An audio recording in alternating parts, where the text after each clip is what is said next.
you go back to this whole concept of what a slope is. It's a series of data points. Right. Yeah, it's inherently needs to be there. In fact, there needs to be at least, if you look at the stock market, and this I teach this all the time, if you want to see a trend, you have to at least have changes from a baseline of 4 responses to determine whether there's any trend going on. Mm-hmm. And I try and get people to use the stock market when I'm trying to teach them of, are you seeing what you're really seeing? Or in all honesty, you have no idea where it's going to go next. Luckily, the body it gives you that, and you can go back to the beginning of it, which is great, to be able to say, something happened there. And that's all we're saying is something happened there, but not by multiplying it by a percentage, which is poor.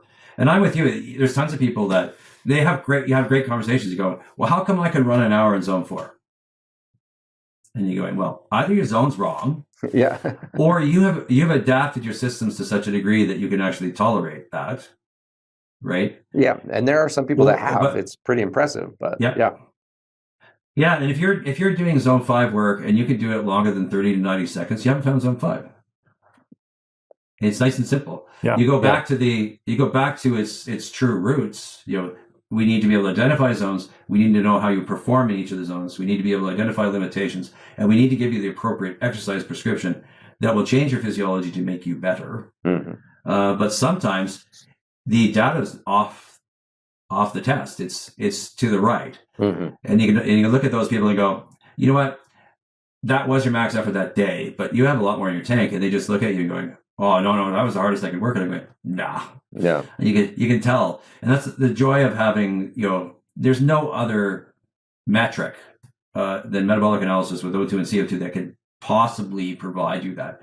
I mean, I survived a long time with just O2. I had a nice Cosmed FitMate Pro, great piece of kit in the day. Mm-hmm. But that transition of having O2 and CO2 and be able to have that extra data, and I add to that with using NIRS. So I use both Train Red and I use Moxie, and it's just extra data. Can I zone accurately with NIRS? No, I can't. You can't zone any way accurately unless you're using metabolic analysis with O2 and CO2. Well, I think that goes back to what you said earlier of like, we can bring in some of these other things supplementally, but still the workhorse is going to be that VO2, VCO2 data do